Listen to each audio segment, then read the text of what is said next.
That's right, ladies and gentlemen. It is Commissioner Cooper. And as Jodeci once said, when it's cold outside, who are you holding? You'll be holding a fantasy championship. Hanging with us tonight. We got Brian Scott in from the Injured List podcast to take you inside the medical tent. We're going to break down all of week 14, get you ready for the playoffs.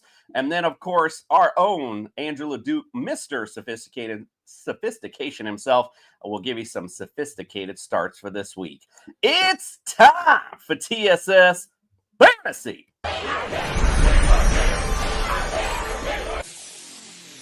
Yeah! Here we go! It's time for TSS Fantasy. It is Commissioner Cooper. I could do a whole 49ers show right now. Ready to rock out with my gavel out. Oh, yeah, baby.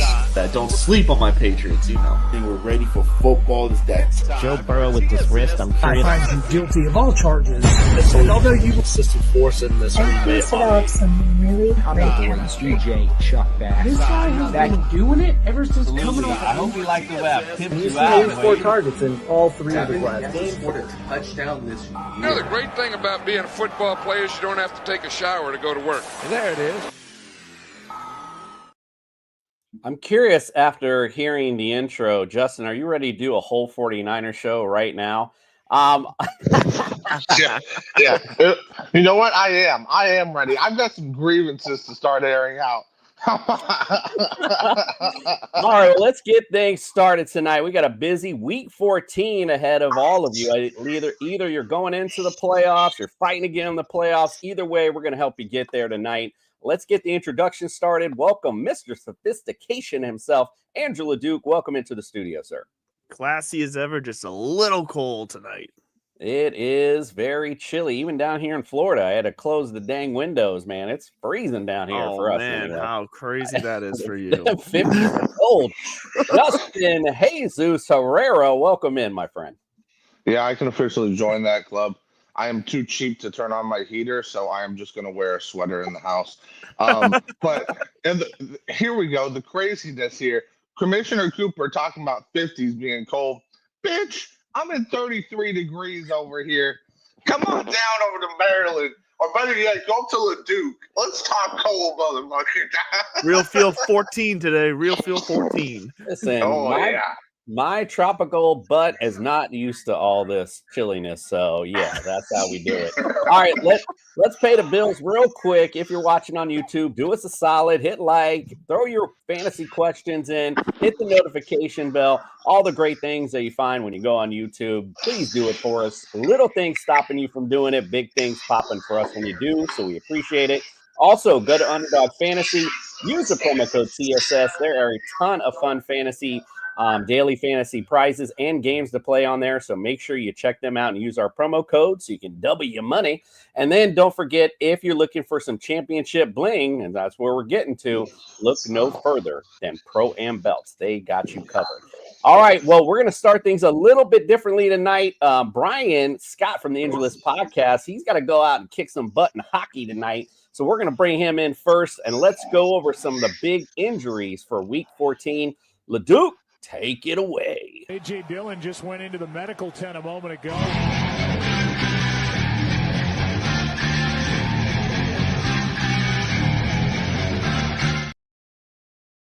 What up? Brian, no locker room visits for you tonight, please. We don't need our injury expert getting injured on this weekend of all. We're good. Don't worry. Let's get into it, though, because there's a bunch of kind of good news coming out today. So far, it looks like Jake Ferguson's logging his first full practice in a while on Friday, so that's a great sign for him off concussion protocol. He's good to go. He's already good to go. He's coming back. Exactly. So that's good news. CeeDee Lamb's looking like he's going to be good to go too. Yeah. Cedric Tillman, though, concussion, he's going to be out already, so that's an early one. But he's someone who has probably been helping people get to the playoffs to this point. Yeah. So you're going to be missing him. But Jamar Chase, full practice. Devontae Smith looking like he's coming back. Yep. Which brings us to the Eagles, because Dallas Goedert is once again ruled out for the Eagles. Yeah. Honestly, they haven't really missed him that much. It's a knee injury. Can you shed any?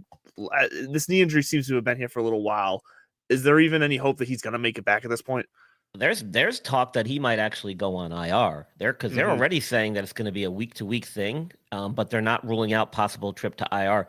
So that's 4 games minimum, and then after that, they're saying it's not season ending, so they're expecting him to be available for the playoffs. But he's definitely going to be out probably for the rest of the regular season. But just by the sounds of it, Yeah, it's safe for fantasy purposes. Dallas Goddard at this point is definitely droppable if you are still hanging on to him. So prepare if someone drop him, grab an extra defense, extra tight end, something like that. If you know you're already in the playoffs and you need that help. Amari Cooper looking like he's off the injury report as well. He's going to be a full go for Buffalo. Right time for that offense because they need that as well. Someone I'm worried about though, George Pickens. I know it's a hamstring injury. We're sick of talking about hamstring injuries, but it looks like he's most likely going to play. He finished out the game last week. He's going to play, but I question some serious upside here because it's a hamstring injury. And George Pickens, I don't know. I just don't expect much out of him this week. Yeah, well, I mean, this could be one of those things where they might test it out in pregame warmups and see, how he does. But it sounds like he's going to play. If he has any type of setback or if he has any type of feeling that he's not 100%, I wouldn't be surprised if he did start or did suit up that he might get a limited snap count depending on the outcome of that game. So certainly pay attention there. If you have a better option at that position, you might want to go with it just out of fear that he might not be 100% if he does play. Yeah, so that'll be interesting there. So, but I think another we'll get to it later. But I think Najee Harris and Pat Frymuth are probably going to be the biggest benefactors if he's not a full go. But so Bucky Irving popping up questionable. He's been a league winner potentially for this year with hip and back injuries. Are you hearing anything here that's going to keep him off the field? It seems like he's going to play. This seems to be more maintenance. But are you hearing anything more than that? No, it sounds like they weren't too worried about it from the beginning. He got injured late in the game on a kickoff return, but it didn't sound serious at the time. And they were quick to say early in the week, as he was as well, that it's not a serious thing. They gave him some rest on Tuesday and Wednesday, I believe, but he's been limiting in practice, I think, a couple days too. But he's already telling everybody he's coming back, and it sounded like the team is expecting him to play.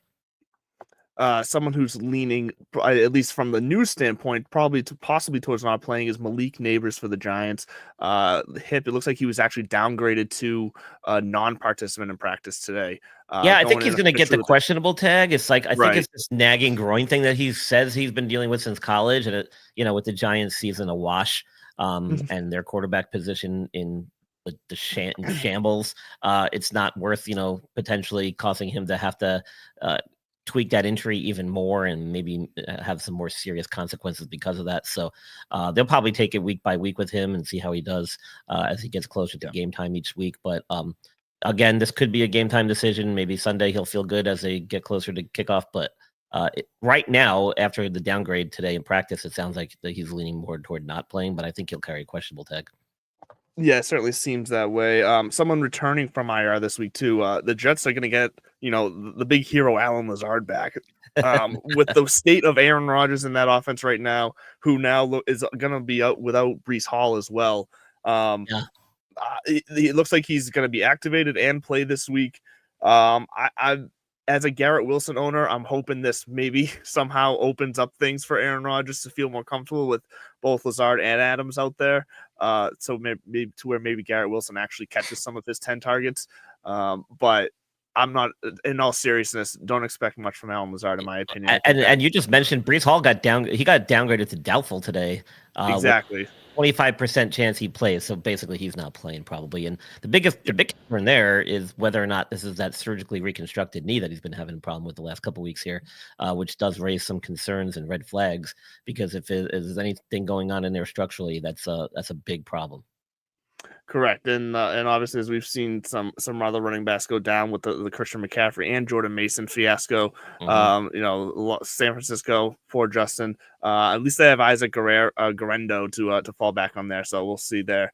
DeAndre Swift looking like he's probably going to be okay to go. He's questionable, but I'm assuming he's going to play with the limited session today. Yeah, so him and DJ Moore both were dealing with quad injuries, but it sounds like they're both got a limited session in today, and they're both going to be listed as questionable, but are expected to play. And then Rashawn Johnson's out with a concussion, so he will not be playing. So that just adds to that potential mix-up there. which is already a mess. But DeAndre Swift is the main kind of, I guess, offensive factor there. Last couple quick names before we get you off to your game. Jacoby Myers ready to play again this week, and then Aiden O'Connell looks like he was just kind of sick this week. So if you saw him with a questionable tag, I wouldn't have to worry too much about Aiden O'Connell winning you playoff matchup this week. Joke, ha ha.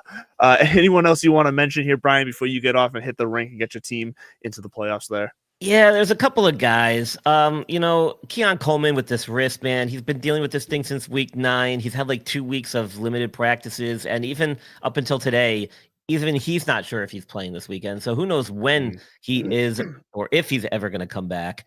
Dalton Kincaid, he's missed the last 2 games with the knee injury. It doesn't sound good that he's going to be ready to come back, even though he's still going to have a questionable tag. He's been limited in practice all week, but it didn't sound positive coming out of there. And then, bad news for Taysom Hill fans, me being one of them. I picked him up middle of the season, and he was scoring some huge points for me. But the guy's 35 years old. Big time utility player, has been in the league a long time. To go down with an ACL injury at this stage of your career is devastating. That's going to take a lot for him to bounce back from. I'm guessing he's going to be out at least a year, if not more. We may not see him at all next season. And, I got to think for a guy like that, man, retirement's got to be somewhere on the back of his mind, creeping its way toward the front, because 35 years old coming off an ACL injury in the NFL is not an easy task for anybody. I was honestly waiting for you to say, well, we probably won't be seeing him for the rest of our lives. So that's a real possibility. Yeah. And then there was just one more running back that you didn't mention. That was Zamir White. He was out again with a quad injury. He's been dealing with this thing since week 11. They've already ruled him out for Sunday. Correct. So Amir Abdullah, and I believe his name is Sincere McCormick, I believe. Wait, did we even mention Alexander Madison? Running backs have been hit hard this week. Alexander Madison, he's been We forgot about Madison. He's been dealing with an ankle issue. Returned to limited practice last week, and then missed the game against the Chiefs, and then was limited again this week, but still carrying a questionable tag. Not sure if he's even ready to go. So that could be another game time decision one, but again, not on the favorable side. Yeah, it should be an interesting week to see what happens, especially with playoffs on the line, or like Coop said to start. Some leagues have already started their playoffs this week.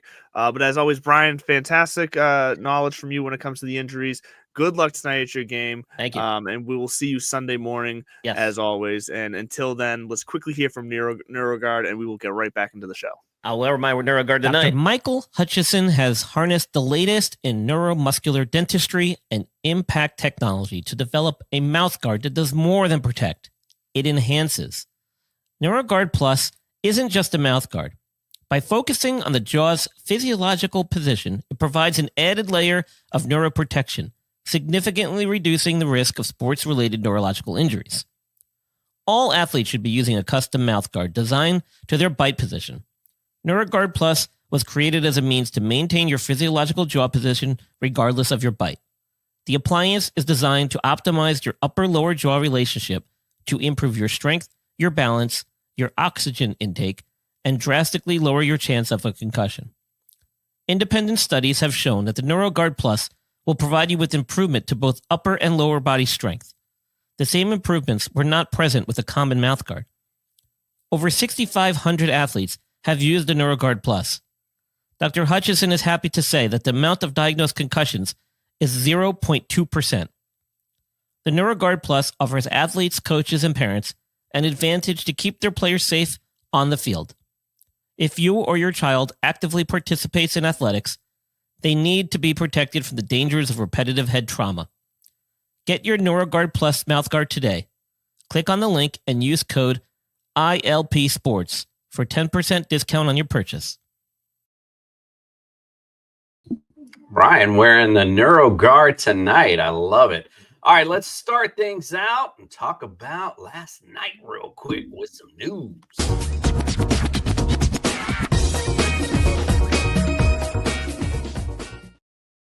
Well, if you started some people last night, you were in a happy place. 34-31 Lions. Ooh, we'll talk just real quick. Jordan Love, 206 One TD, but got 23 on the ground. So it's just an average night. Josh Jacobs only amounted 66 yards, but punched it in 3 times. Ooh-wee.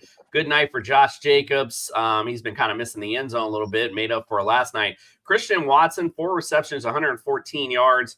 And we saw that slick, man, that was a nasty throw to Tucker Kraft. 3 receptions, 41 yards, and a TD. Dontavian Wicks also threw in a little bit there as well. Jared Goff, oh, nice night. 283, 3 TDs, had 1 pick, unfortunately. David Montgomery, 14 carries, 51 yards. Jahmyr Gibbs, we just went into a tunnel. Jahmyr Gibbs with 15 carries, 43 yards on the ground. We know David Montgomery, though, caught 5 receptions for 33, and Gibbs 6 receptions for 30 and the TD. All I want to know is what the hell is going on with Amon St. Brown. 5 receptions, only 43 yards, and Jameson Williams. He was like the biggest of all, 5 receptions and 80 yards. Tim Patrick, the resurgence of the Broncos receiver, 6 receptions, 43 yards, and he mounted 2 TDs. So real quick, we'll just go. What were your thoughts? Any impacts on the Packers last night? We'll go to LeDuc. What do you think about the Packers last night? Yeah, first of all, the game itself as a whole, fantastic. Exactly what I expected. Back and forth. I loved it. All aspects of it. Jaden Reed killed a lot of managers' fantasy hopes. That absolute dud. That's got to be the biggest takeaway, because that definitely is going to sink a lot of owners who had him last night, unfortunately, from probably missing the playoffs. So that's got to be the biggest takeaway from me. Other than that, it was pretty much all expected all around. Definitely not a good start if you started Jaden Reed. Justin, what say you on the Lions side? What was your biggest takeaway from last night? I should have picked up Tim Patrick. What the fuck? But I think the biggest takeaway from the Lions, and it should be noted, they have so many weapons that you'll never be able to truly predict who's going to go off. The only one you can really kind of get a prediction on is David Montgomery. That's because for some reason Dan Campbell has some wild obsession with David Montgomery. Every time he's going to get this guy a touchdown touch. He's going to get him in there. He's going to get him in the end zone if he has to go out there and fucking push him in the end zone himself. So, your Jahmyr Gibbs, nobody's really safe going into the playoffs, but you got to play him. Like you were saying with Amon-Ra St. Brown.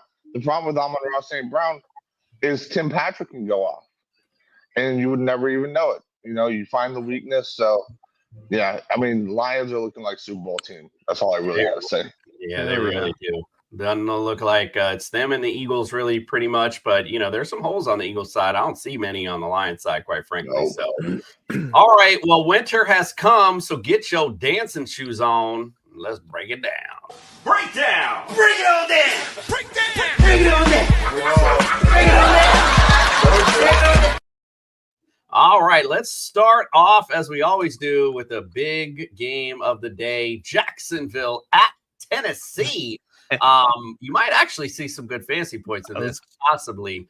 But at least on Tennessee's side, Jacksonville against QBs, they are dead last. They're 31st against running backs and 30th against receivers, and they get a little better at tight end. They're 25th against tight ends.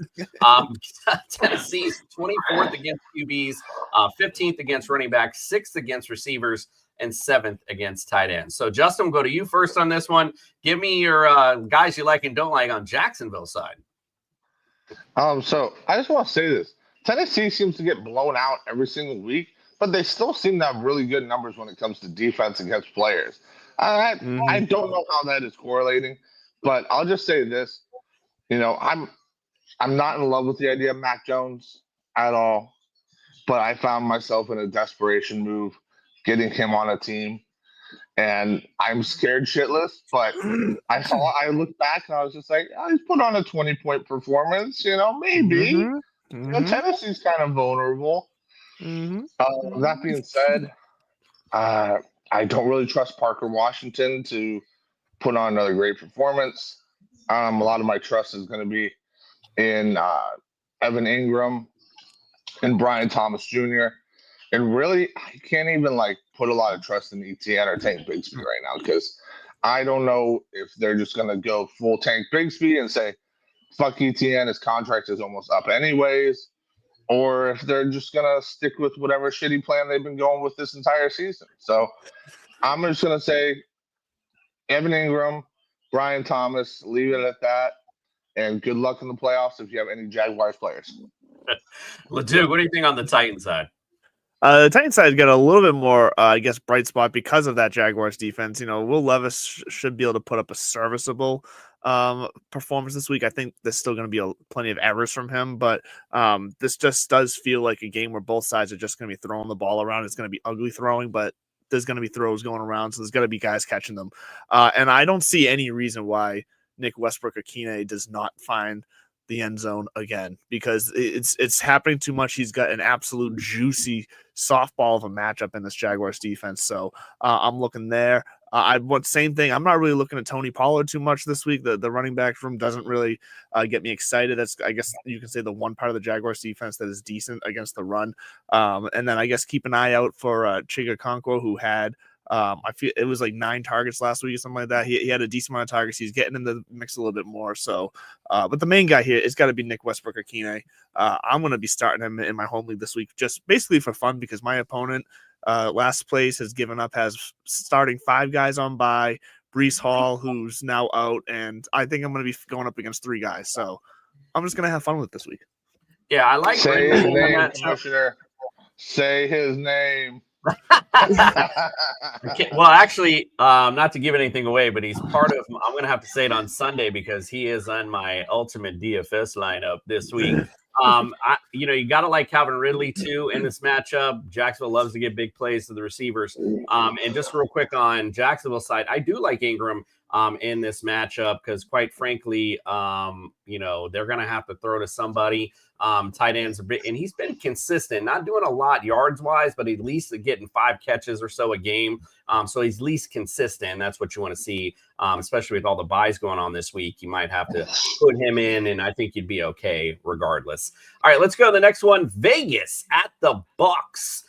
Vegas against QBs are 26th, against running back 16th, 10th against receivers, and they're 29th against tight ends. Bucks 31st against QBs, 24th against running backs, 27th against receivers, and they're 27th against tight ends. So Leduc, on the Vegas side, give me guys you like and don't like. On the Vegas side, it's really simple. Brock Bowers all the way. He's just an untouchable force right now. If we got to take some risks, because that's just if you're in a deep league or whatever. Jacoby Myers looks to be fully back. He looks to be kind of getting into some sort of form right now, so I don't mind taking a chance on him. And then, like we alluded to before, Zamir White is out in that backfield. Alexander Madison looks like he's also possibly going to be out. Sincere McCormick, I think, is the guy. He's technically, I guess, going to be the starter. Mm-hmm. Just with the eye test, Amir Abdullah just looks more explosive, and I can't believe I'm saying that in 2024, but Amir Abdullah in the eye test and the little bit of play I've seen of him the last couple of weeks, if you really are deep and have to take a flyer, you might have to jump on some Amir Abdullah. I would prefer that in that backfield. I'm putting some Sincere McCormick in my flex with confidence. Antonio Pierce loves this guy. He's got a good story to him as well.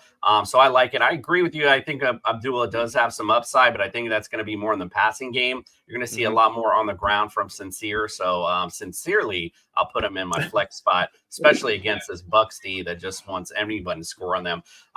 Justin, to you, sir, who you like and don't like on the Bucks side? So whoever has a big game is going to be dependent on if Bucky Irving comes back. But, I like a little bit of everybody in this one. You're not going to pull anybody in this game.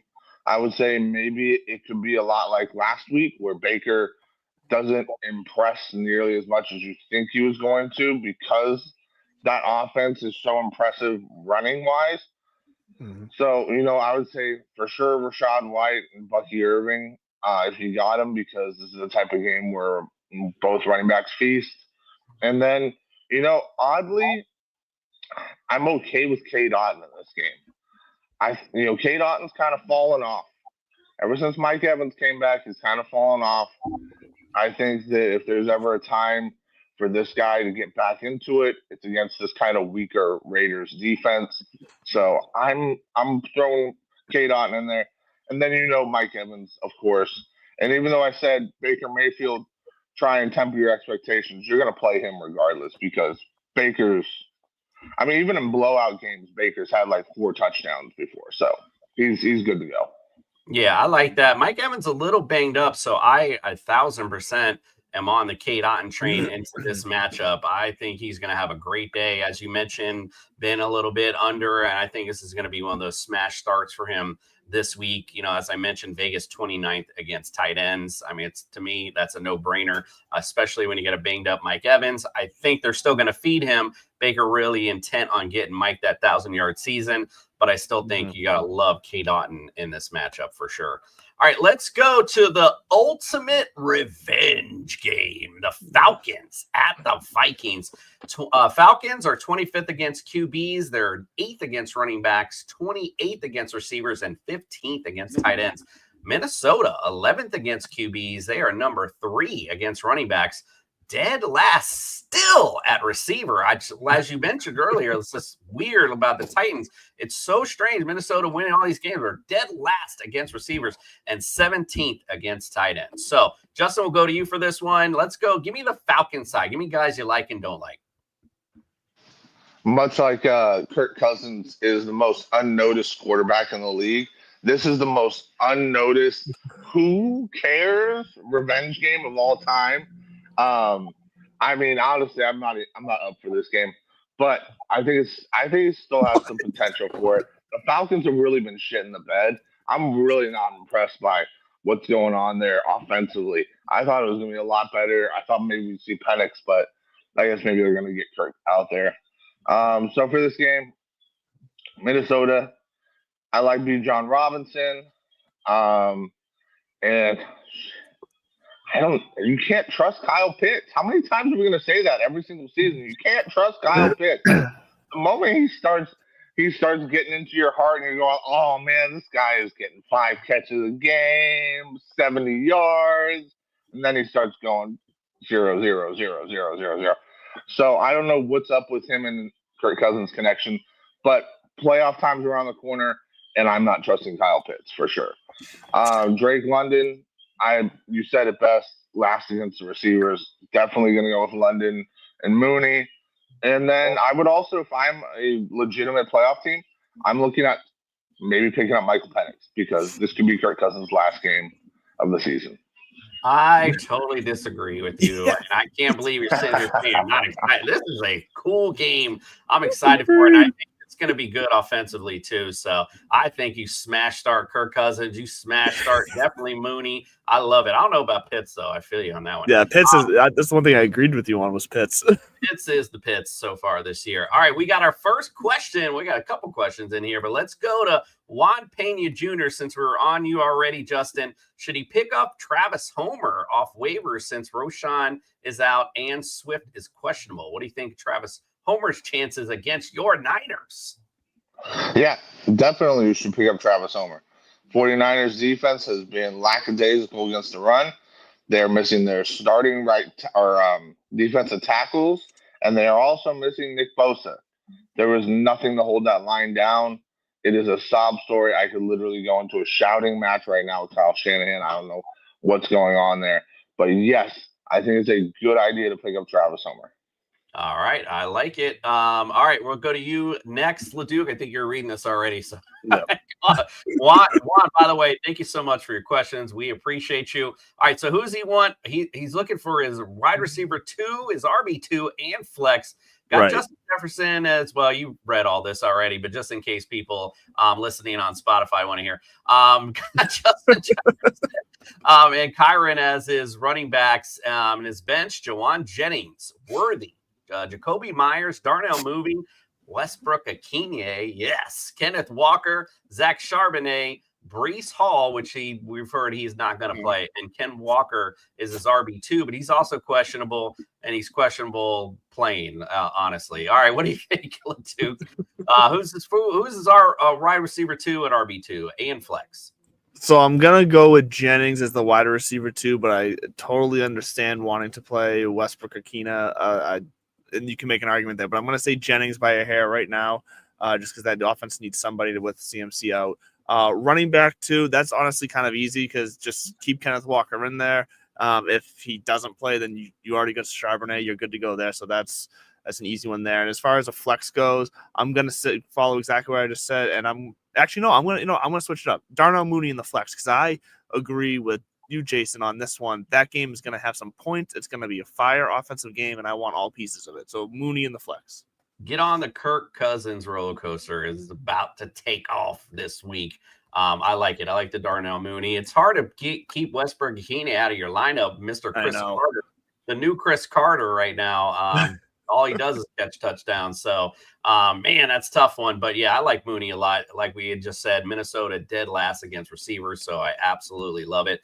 Thanks so much, Juan. We appreciate your questions, my friend. All right, let's go to the next one. Browns at the Steelers. Browns against fantasy QBs are 17th, 7th against running backs, 24th at receiver, and 22nd against tight ends. The Steelers, number 1 against QBs, or 12th against running backs, 8th against receivers, and 19th against tight ends. So, LeDuc, we'll go to you. Who do you like and don't like on the Steelers side?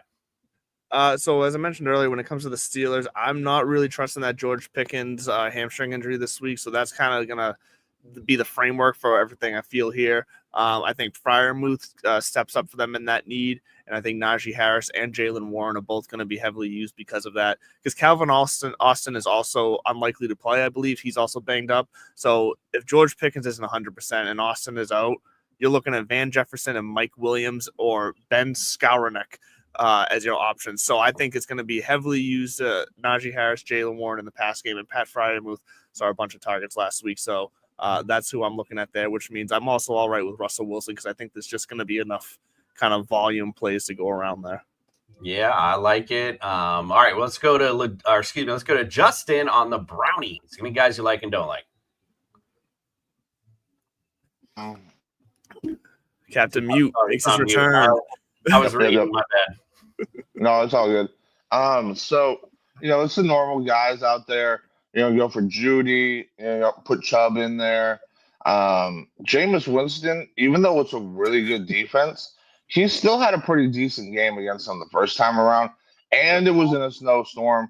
So Pittsburgh notorious for having bad weather as well. I don't know if it's going to be a snowstorm. We'll have to wait for Sunday's weather reports, but we do know that he can go regardless of the weather. And then, David Njoku is the gift that just keeps on giving, especially when Deshaun Watson is not the Santa Claus that's helping him. He is more like the bah humbug to his stat line, because every time you get him out of there, David Njoku looks like a Pro Bowler. I mean, let's just face it. The guy is Deshaun Watson. I'm sorry, you need to retire, son. You lost it. Maybe you can still get that money. Let's save the Browns some more struggle and get everybody fantasy-wise relevant there. But as far as anybody who's a surprise, I don't think you're going to really see any surprises in this one. It's going to be Elijah Moore. It's going to be Jerry Jeudy. And, since the other guy, what's his name? Tillman. Tillman's out. I was going to say Stillman. Since he's out, you're really not going to see any surprises in this game. Yeah, no, totally agree. That's what I was just going to mention off that, is I do think, Judy and Elijah Moore are going to have a great day without Cedric Tillman in the lineup. Same with Njoku. And not only, he faced a good defense in the Steelers, Jameis Winston, and played well. Last week played the Broncos and played well. I mean, he's playing against good defenses and playing well. And there was something else I was going to say, and I already forgot. All right, the gummies are kicking in, so let's get to. I had a really good thought, and I already forgot it. That's what it was. It wasn't a thought; it was something you said, Justin, and I actually looked it up real quick. No spoilers for Sunday because we want you to come on and wake up with us on Sunday morning.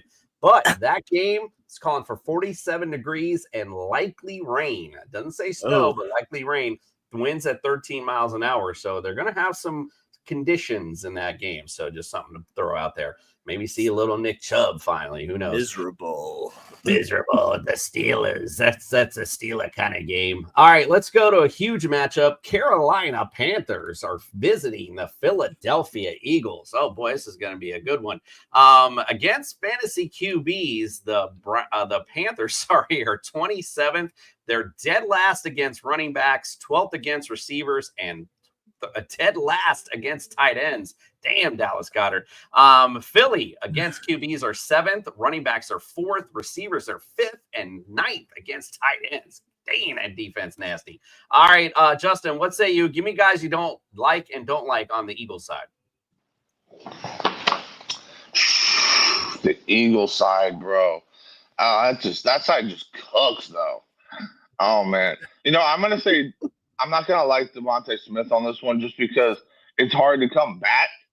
Hammy injuries, all that. I don't even know if he's actually going to play in this one, but I'm sure we'll get more from LeDuc and Brian on that one. But, when you see him struggling with hammy issues, you start to go, okay, he needs at least a game or two back before he actually breaks it off. So A.J. Brown, love me some A.J. Brown. Saquon Barkley, Jalen Hurts. Is Goddard going in this game? No, I see a lot of people. He's out. Yeah. So Grant Calcaterra. Yes. I mean, go pick him up right now, everyone, because when Goddard was out before, he was heavily targeted by Hurts. I think that's a great, especially during this big bye week. If you got it looking for a tight end this week with Goddard out, as I mentioned, Carolina dead last against tight ends. Smash start Calcaterra. I love that. So go ahead. My bad, Justin. Didn't mean to interrupt. No, it's all good. I mean, he's an iffy player because he really never scored over 10 points. And that's my thing. So it's like, if you got to decide between him and Pitts, who are you going to pick? Probably this is a question right for one now. of my leagues. Yeah, I'm taking Calcaterra too. I think over Calcaterra. All right. Well, you know what? I believe you guys over Pitts any days. All right. So yeah, that's how I see the Eagles right now. It's pretty simple formula. Saquon Barkley gets the ball. Jalen Hurts scores the touchdowns. Oh, you know it.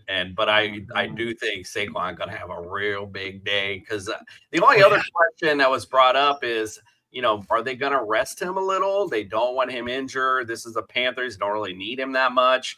But Saquon's going for some records too now. So he's going for the big record. Yeah, I know. and we already know what's his name over there. Is it Sirianni? Is that his name? Yeah. He's aware of the records because he's brought it up for the in-game records to Saquon during the game before. So they're going to go for it. That's true. And something else, just to throw that out there, I heard this stat the other day. Did you know no Eagle has ever been MVP of the league? I was like, what? That's changing this year. Saquon really? MVP this year. He's even got the big play. You can't I'll never forget that behind the back jump. I'll never forget that ever. All right, well, I give you the tough task, LeDuc, of giving me some guys you don't like, guys and don't like on the Panthers side. It's mostly guys you don't like. Look, I know Adam Thielen and Bryce Young looked pretty good last week, but against the Eagles defense in Philly in December, it's just not the week. So if you're looking for anyone who's just going to be even just exciting to even keep an eye on in this Panthers game, I'm still interested in watching Jonathan Brooks how he continues to work into this offense. I think he's going to slowly keep ticking up. So that's what I want to watch. But honestly, this is nobody. I'm not playing anybody from this team.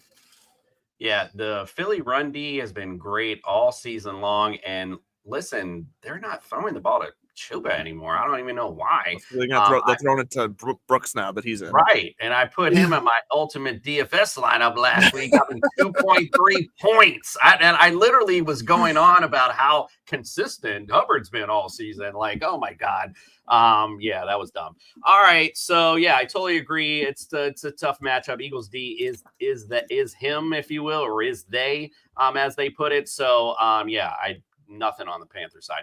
All right, let's go to another epic matchup. The Saints visit the Giants. Saints against fantasy QBs are 10th overall, 25th against running backs, and 25th against receivers. They're 12th against tight ends. Giants 21st against QBs, 26th against running backs, 13th against receivers. And the Giants are number 2 against tight ends. So if you got any feels for Juwan Johnson, you might want to hit the brakes a little bit. LeDuc, we'll go to you to start. What do you think, guys you like and don't like on the Saints side? Pretty much Alvin Kamara. Alvin Kamara is going to be the offense. There's no Taysom Hill, so we don't have to worry about those freaking vulture touchdowns anymore. There's going to, I think, Bob Means, even though he just had 1 week, but that's just another guy that's not going this week for them. Alvin Kamara is the offense. It's going to continue. He's going to continue with the offense. This game is going to be a slow slog of a game, and that Kamara is going to get you the points. That's it. I mean, I like it. You might want to take a possible flyer in MVS, maybe. But yeah, other maybe, than yeah. that, it's like a maybe, because he's really dependent upon the big play. So, I don't know if that's necessarily something I would buy into. We got another question here from Tony C. Thank you for checking in with us. We appreciate you. We'll go to Justin for this one. Currently have the Broncos defense, but need a defense for this week. Are the Broncos going to be a must-start defense in Week 15? Don't know if I should stash them. And in case you don't know, Justin, they are playing the Colts in Week 15. So what do you think? Should he stash the Broncos for the Colts? They're playing That's in why Denver you're the that best. week. That's why you're the best in the game, man. You already know my next question. Yeah, no, 100% you should stash him. I mean, when you've got somebody like Anthony Richardson could turn it on like a dime in the sense that he can start throwing picks like that, you always want to keep a really good, fundamental defense out there. I mean, listen, freaking, they just tore apart the Browns for 39 points in one of my leagues. Yeah, I'm going to keep that defense on there. And as far as a defense for you to stash this week, that's going to be cheap, that's going to be on your waiver wire, go get the Browns. Or not the Browns, the Bears. Go get the Bears. Well, if they're not out there too, Titans might be a good pickup as well, going against the Jags. Also another one. I'll tell you what, I'm up for streaming defenses for the playoffs, for fantasy playoffs. I'm rocking Titans Cowboys for their schedules for their alternating weeks, just to take a flyer because it could work and they are very available. Yeah, I don't know. I don't know if I would the Broncos. Sorry, they have the Chargers after the Colts, and then they play the Bengals and your fantasy champion. So I don't know. Those are not the greatest matchups. They're not the greatest matchups, but they it's still the Broncos D. So like Justin said, you definitely still want to keep them in mind going into your fantasy. But again, not a great matchups going towards your, especially in your bowl. So. There we go. All right. So thank you, Tony C, by the way, for your question. We appreciate you. Justin, did we talk about the Giants? Is there anybody you like? We don't have to talk about the Giants. With Malik Neighbors gone, maybe Wan'Dale Robinson, I guess. I mean, I don't, what else? I mean, Tyron Tracy, I think he's an excellent start, period, for flex. And then is Neighbors completely gone, or is he just questionable right now? So he's questionable, but he did not practice, saying was downgraded today. So it's a bad look on Friday. Yeah. So he's out. He's probably out. He's probably out of the season. He's like, fuck it, call me when you got a new head coach. Yeah. I mean, and you know what the problem is? The other guy that I really was enjoying this season was rookie Theo Johnson. He's out too. So it's yeah, I mean, I guess if you're in a pinch, Wan'Dale Robinson, you got to throw it to somebody. Maybe Darius Slayton too, DFS. Whoa, long shot there. Darius Slayton. But yeah, I mean, look who's throwing him the ball. It's Drew Lock. That has Darius Slayton written all over it. He's just going to say, go get it. Yeah, and the Saints are already very blitz happy, so I can imagine in this game they're going to be real blitz happy. So, smash start Saints defense. That's what I say. All right, let's go to the epic matchup of the day. The Jets, the stinky, disgusting Jets, are coming down to see America's team, the Miami Dolphins. Jets against fantasy QBs are 14th. They're 10th against running backs. They're number 1 against receivers and 5th against tight ends. On the Dolphin side, 4th against QBs, 20th against running backs. They're number 2 against receivers, and they're 21st against tight ends. Justin, guys you like and don't like on the stinky, disgusting Jet side, which you ride them anyway. Well, here's the problem. No Sauce Gardner, no Brees Hall. Kick up your Braylon Allen stock. That's probably about it. I mean, Devontae Adams, of course, you're going to put him in there. Garrett Wilson, of course, you're going to put him in there. But are you really satisfied with the years that they've put out there? Like, no. Garrett Wilson came in with the promise of wide receiver 1 role, ends up looking like a wide receiver 3. Like, come on now. Yeah, I think this is probably Aaron Rodgers. If Woody Johnson doesn't, end the season by totally imploding this and, giving it away to the city of New York to destroy, I don't know what's going to happen. Because at this point, they've lost their head coach. They've lost their OC. They've lost all faith. Everybody in New York is burning their colors. Joe Namath jerseys are starting to go off the rack and go into the furnace. Chad Pennington jerseys are gone. I don't know what's left. I don't know what's left in New York. Maybe Fred. Fred might be left in New York. Go ahead. Sorry. Go ahead. No, I'm sorry. I'm just going on a rant. I'm just trying to be entertaining. You're good. That's not working. But I wanted to hurry up and get to LeDuc because before he started to sound like Joe Namath over there drinking. Real quick, this question leans into you, LeDuc, back from Tony C. What do you think about America's team's defense this week? You know what? I had a whole smooth transition plan to work that question in, and you just poo-pooed all over it. Oh, jeez. Anyway, no, but for real. So the Dolphins, I am cool with the Dolphins this week for all the reasons that Justin just said. As far as the defense goes, Tony, I'm fine with you streaming them this week. And quite frankly, they have a pretty decent defensive schedule going forward for the playoffs as well. So stash them and the Broncos, I think, would be your play there. And then just kind of see how the matchups play out as far as injuries week to week for the opposing offenses and go with your gut on those. For the rest of the Dolphins, though, Tua, Shane, Jonnu Smith, this team should eat against the Jets at in Miami this week because this Jets team is just yikes. That's all I gotta say. It's yikes. Yeah, this was the game we usually, Fred and Greg, y'all come down, we all go to the game. All of a sudden, I don't hear from them. Like, they're just quiet this week. I'm like, I thought you're not going to the game? Like, what happened? Like, you don't want to go see you get smashed? Anyway, yeah, Tony, absolutely you start the Miami Dolphins defense if they're available this week. Yes. At least you can expect Aaron Rodgers to cough it up a couple times, at least in this matchup, and no Brees Hall in this. So I'm loving it. All right, let's go to the next one. The Seahawks at the Cardinals. And this one was really interesting. I was looking at the numbers. Against fantasy QBs, the Seahawks are 16th. The Arizona Cardinals are 15th. Against running backs, the Seahawks are 19th. The Arizona Cardinals are 18th. Against receivers, Seahawks are 17th.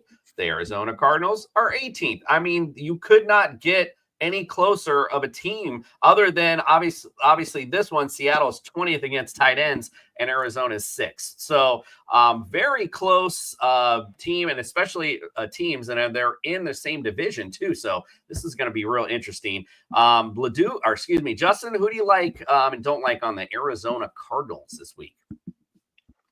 Yeah, so Trey McBride 100% start, James Conner 100% start. Here's an interesting one for you, Michael Wilson.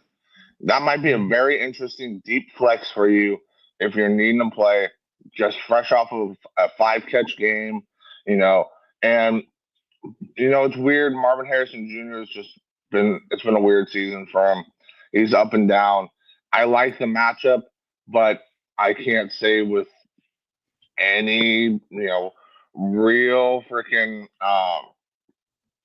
confidence that he's going to be amazing in this one. So I would say play him for one last week. Playoffs. If he sucks, he sucks. But yeah. And then Kyler. This is going to be a really good game. These two divisional teams that really like playing each other because they always put up big numbers against each other. Yeah, if they suck, they suck. Hey, Yeah. Don't call me if they suck. Come to us with that advice. If they suck, play them. If they suck, they suck. What do you want me to tell you? But you're right. He has been a little helter-skelter this year, a little bit up and down. And ironically, it was just 2 weeks ago these teams played, and it was a game that I thought, hey, this is going to be a little back and forth. It was 16-6.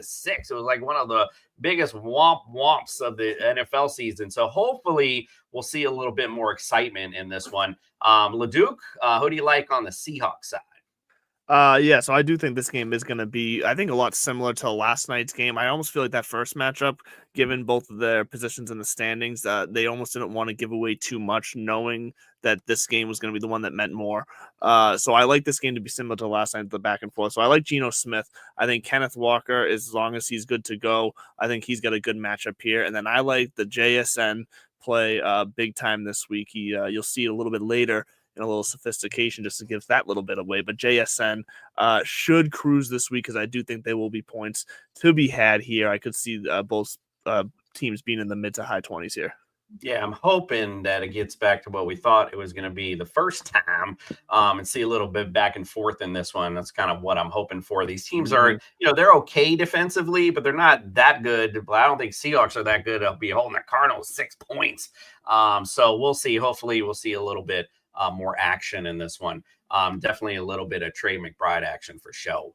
By the way, Tony C, we appreciate you, my friend. Thank you so much for putting your comment in. All right, let's go to, and by the way, that was part of the 4 o'clock slate. And don't have too many TVs on because there's only 3 damn games at 4 o'clock. Jeez, I'm taking a nap. Let's go with the Bills at the Rams. The Bills against fantasy QBs are 3rd, against running backs are 30th, 4th against receivers, and 10th against tight ends. The Rams, 13th against QBs, 23rd against running backs, 20th against receivers, and 25th against tight ends. So, Justin, what say you guys? I don't know if I screwed this order up. Guys you like and don't like on the Rams side, and you're the NFC West side. So let's not hate on them, but I just wanted to get your expert opinion in this one. Yeah, no. I mean, the Rams are one of the most cut and dry teams in the league when it comes to fantasy, right? Just straight up play all the starters that you paid a high price for, and you're fine. I mean, your Staffords, your Kyron Williams, your Puka Nakuas, Cooper Kupps. If I were to think somebody was going to falter, I would probably say it would be Kupp, and maybe Stafford doesn't put up the stat line that you need to win this week because he hasn't been doing that most of the year. But Puka Nakua has been locked in. He's the new Cooper Kupp. Kyron Williams, Buffalo doesn't have the greatest run defense, so really like him to have a bounce back on that one. And yeah, I mean, if you're looking for a sleeper, you're not going to find one because this team is really just known for its cut and dry bread and butter. Get it to Puka, get it to Cooper, run it with Kyron. There's no real sleepers in this team. Sometimes they'll screw you over with like a 2 TD stat line for Demarcus Robinson, or something. Right. It's like the most ridiculous thing ever. But Kyron Williams, a Tim Patrick 2 TD performance. Right. No, good luck with that one, bro. 100%. You are definitely rolling the dice, pro show. But Kyron Williams, absolutely, after 14 weeks, you're ranked 30th against fantasy running backs. That's a trend, homie. I like Kyron all day in that one. All right, so what do you think, LeDuc? Let's get your AFC East expertise in here. Guys you like and don't like. So Josh Allen, James Cook, I'm cool with that. It's simple. But I do like I said earlier, I like Amari Cooper over Khalil Shakir. I just think now that Amari Cooper is healthy, I still don't think we even seen full Amari Cooper in a full kind of Buffalo offense situation yet because he got there, he was still learning it, and then he got hurt. So I think this is when we finally get to see what Amari Cooper can do fully healthy with Josh Allen. And I think it's a big day for Amari Cooper against this defense. And then the tight end situation for this team is just an absolute shit show between injuries and underperformances. I just stay away from the tight ends for the Bills. Stick to Cooper, stick to Cook, and then I guess third on that list would be Shakir, but I put Cooper high up this week. All right, so we had a question on Twitter, so I'm just going to ask you, Ledoux, since we're on this subject, and you reminded me of it, so I wanted to. So this question was asked to someone in their league dropped Amari Cooper, and so they were wanting to pick him up and said, would you drop Mooney, Waddle, or Kincaid to grab him? What would be your response to that? I mean, Kincaid, because it's just you apparently don't need a tight end if Kincaid's on your bench, you're looking to drop him. So I would drop Kincaid, but if you're to take the tight end out of it, just wide receiver for wide receiver, I'm dropping Waddle in that situation. See, I'm definitely picking up Cooper. Yeah. Oh, yeah. My thing was like, I don't know, like at this point, like he really warrants dropping Waddle because Tua right now has been hot. And so, I love Mooney. I don't know if that necessarily, but I did say about Kincaid, I'm like, if you don't need a tight end, that's definitely who I drop for sure. All right, let's get to the next one. And of course, you can always find us on social media at TSS Fantasy at wherever you do your social media and whatever. And can ask any question and we'll answer them for you for sure. And of course, if they suck, they suck. Whatever. If they suck, they suck. You know what? I'm sorry. What do you want from me? All right, let's go. Bears at the Niners. Bears against Dalton Kincaid season right there. If they suck, they suck. Bears against fantasy QBs are second. They're 21st against running backs, third against receivers, 16th against tight ends. The Niners, 12th against QBs, 28th against running backs. Shocking. 7th against receivers and 4th against tight ends. Ledoux, give me guys you like and don't like on the Bears side. Oh, man. This game is going to be... You got the good side. So I'm gonna label this game as a floor game. I don't really see anybody really hitting ceilings in this one, but if you're just looking for some safe floor plays, I think DeAndre Swift coming off the injury is a safe floor play. Caleb Williams, I think, could get you low to mid teens at quarterback. I'll be honest, I keep getting DJ Moore, Keenan Allen, Roma Dunza wrong. When I say they're going to do bad, they all pop off. When I say they're going to do good, they all suck. So take it with a grain of salt, but I'm going back to DJ Moore here, and I'm going to, I guess, probably die in that grave. But I still, like I said, this is still something where like I'm starting these guys as a flex in the flex position if I just need a nice, safe floor play this week. Shout out to my son. I told him I wasn't going to let him forget it. We're at the Scott Fishbowl draft. He, like, 2 rounds, he kept trying to get me to pick up DJ Moore. And I'm like, I'm not a DJ. I'm really feeling it. And then finally, he finally fell. I don't remember what round it was. And I finally was like, all right, bro, we're just for you. We're going to grab him. And literally he stood up and went, give me more. Just like that. I'll never forget. I was like, okay, we're going to see. I'm going to let you slip it down. So shout out to my boy. DJ Moore. What do you think, Justin? Guys you don't like on your Niners? Oh, man. You know what? I'm starting DJ Moore. Duke, why the fuck you put that bad juju on my teams? What? I said I'm starting him too, so go for it. If he sucks, he sucks. Whatever. If he sucks, he sucks. That's the motto of this podcast right here. If he sucks, they suck. And that's also the motto of the San Francisco 49ers this year. If they suck, they suck. But I'll tell you what, Isaac Guerrero, he's a nice little option there. Speed back. He's going to have plenty of chances to score a touchdown in this game. He's a great waiver wire pickup for anybody who went out and got him. Juwan Jennings, like it. And, after what Kittle put out there last week, I'm looking for a gigantic Kittle week this week. I mean, just absolutely nuclear. He was talking at the press box saying, I don't know why I didn't get targeted. I only ran 6 routes, and I felt like I was open every single time. I think that they're going to take that to heart. Brock Purdy's going to take that to heart, get him a little bit more of the ball on that one. But you know what? as far as this defense goes, no. And everybody else, Deebo Samuel, I tried to warn you guys. Deebo Samuel is done. He is toasted. He is gone. And everybody, oh, come on, Justin. What are you talking about? You crazy. You're crazy. You know what? The one thing I do know, I know this team right here. And Deebo Samuel is toasted. Don't put him in your lineups for the playoffs. It's not going to work out. Ugh.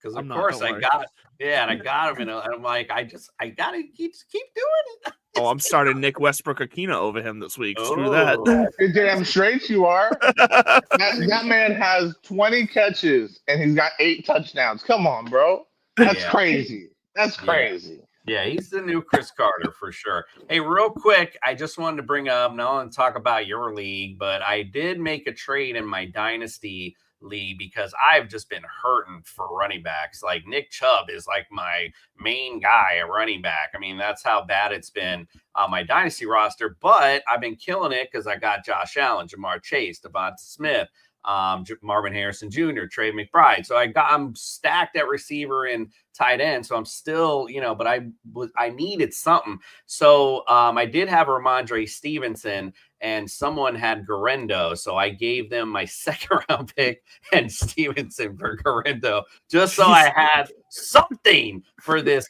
playoff run. I think I'm all right with it though, because if it wins you a championship, it wins you a championship. Right, exactly. I just need that little extra something at the running back spot, and so anyway, got to make moves sometimes. We'll see. So we'll see how it plays out. All right, let's go. Chargers at the Chiefs in the Sunday night delight.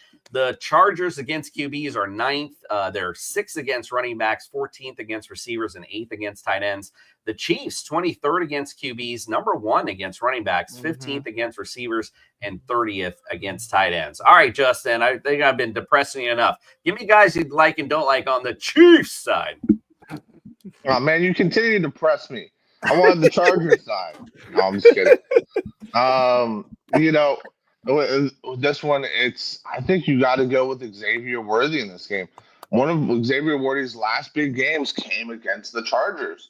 And I don't think that's a fluke. I think that's because the Chargers were mainly focusing on the primary receivers, and we're letting Xavier Worthy get behind them. Plus, literally, this guy gets I say it every time, an end around and at least 3 to 4 deep balls. He only has to cash in on one, and he's going to make you money on that day. So I like Xavier Worthy in this game. On the contrary, I don't like DeAndre Hopkins. I think DeAndre Hopkins can get locked up in this game. This could definitely be a Travis Kelce. And I don't know about you guys. I don't know if I feel safe with the running back room anymore. Isaiah Pacheco went for like 4 points last week. I feel like Hunt went for maybe 6. I don't know. I don't have much Hunt. And then it's kind of been like one of those things where they're playing their football and they don't care about fantasy football. They're just going to win however the hell they want. They're going to win by throwing a touchdown to Justin Watson that should have gone to Xavier Worthy. Who the hell has Justin Watson at this point in the league? Who? Show yourself.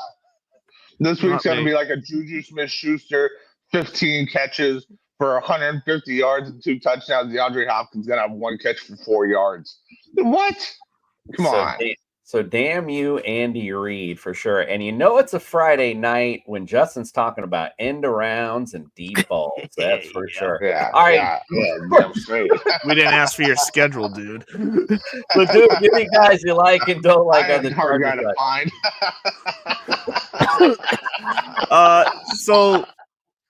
So I like a couple of guys on the Chargers because I think the Chargers win this game. I think that the Chargers defense is someone you can actually get away with playing this week. They have a great defense, and Mahomes is throwing picks this year, and I just think the Chargers win this game, and I think they do it on the back of Justin Herbert, Ladd McConkey, and Quentin Johnson. Like you stated, the Chiefs do stop the run very well. I'm not touching Gus Edwards or Kamani Vidal in any lineups this week. It's just not worth it. J.K. Dobbins, even if he was healthy and playing, he was still going to be probably a tough start. But the passing game is where this offense is going to live. And they're going to have success against this Chiefs defense in the passing game, and they're going to win this game. So play the Chargers defense, play Herbert, play McConkey and Johnston. Chargers defense. I don't know if I got the deep balls to do that one, but I do. I do like Quentin Johnson this week without Lad McConkey, and if he does not go, you definitely might see some big plays out of him and Justin Herbert. I love it. So let's we'll see if the Chargers pull this off. That'll be interesting. All right, let's go to the womp on Monday night. The Bengals at the Cowboys. QBs, the Bengals are 30th. They're 13th against running backs, 22nd against receivers, and they're 31st against tight ends. Dallas, 28th against QBs, 27th against running backs, 27th against receivers, 21st against receivers, and 11th against tight ends. LeDuc, give me guys you like and don't like on the Bengals side. On the Bengals side, I was looking at the Cowboys roster. That threw me for a loop. So Chase Brown all the way. He's going to be, I think he's still up there for a league winner this year, him and Bucky Urban. I think it's a race. So I love Chase Brown and Jamar Chase, full good to go. Jamar Chase should do great against this defense as well. And Mike Gesicki as well at tight end. The matchups all around this is just good. I mean, I'm going to say don't sleep on T. Higgins because you can't, because he's still a top 10 wide receiver as well when it comes to fantasy. So you got to play him if you have him as well. I'm just expecting this to be another big Jamar Chase game and Chase Brown game is what I'm seeing, the two of them. Love it. All right, LeDuc. Justin, give me guys you like and don't like on the Cowboys. I like the Cowboys defense in this game. Also, I'm kind of Brandon Cooks got 7 targets last week. We got to talk about that. Was it worth it? No, because he only got 16 yards and a touchdown. But he's going to be given the chance to score. And I think, Jake Ferguson, maybe try to mix him in there. I still think Schoonmaker is going to be a prominent guy when it comes to at least this week. And, CD Lamb, unfortunately, you drafted him at like 4. So you got to play him. It's like when you draft Tyreek Hill at 2 and you go, oh, there's no Tua, but I still got to play him, right? Because at any time it could work. So, yeah, that's about the 4 I'm going with. Oh, you know what? I'm sorry. Bengals defense hasn't been that great against the run game. Rico Dowdle just came off his breakout. Let's go. Yeah, and it depends on if Jake Ferguson goes. I love some Jake Ferguson. Whatever tight end is in there this week, the Bengals are just a treasure trove when it comes to tight ends against the defense against tight ends. So I would absolutely start. I don't know if Ferguson should go. He went full practice today, so Ferguson should go. Please get him in your lineup if you got him. All right. Well, if you've stayed for the entire show, you've got some great advice like, if they suck, they suck, things like that. But now we're going to get a little sophisticated. Our boy Andrew LeDuc brings you his sophisticated starts of the week. And real fast, before you play it, quick pre-correction. When I say Cincinnati, pretend I say Pittsburgh.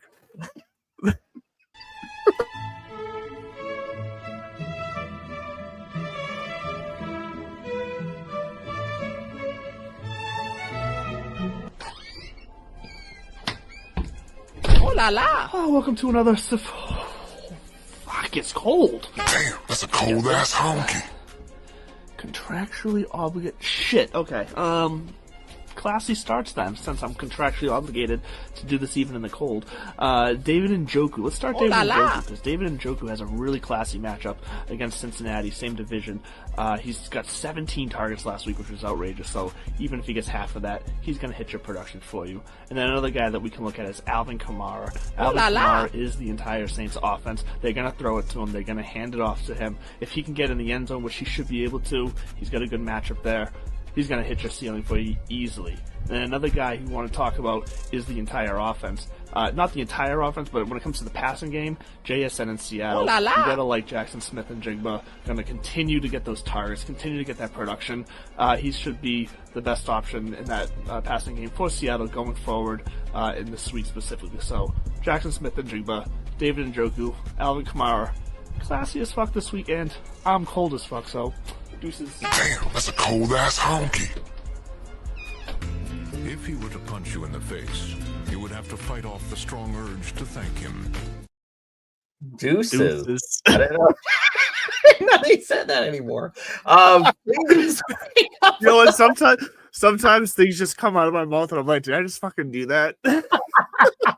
Kind of like when I said Cincinnati, and I just realized I was like, that was just. I'm not re-recording this. Whatever, Pittsburgh, but whatever. Listen, do us a favor. Wake up with us on Sunday morning, 8 a.m. We got all the great. We'll go over some picks. We got Fantasy Jesus. We got some betting lines for you. Ultimate DFS lineups. And we got some fantasy friends with the Fourth and Fletch Fantasy Football Podcast, bringing their flex starts of the week as well. So make sure you join us on Sunday morning, and we'll answer any lineup questions you have, and hopefully give you some better advice than if he sucks, he sucks. All right. Well, we appreciate all of you, and we are out.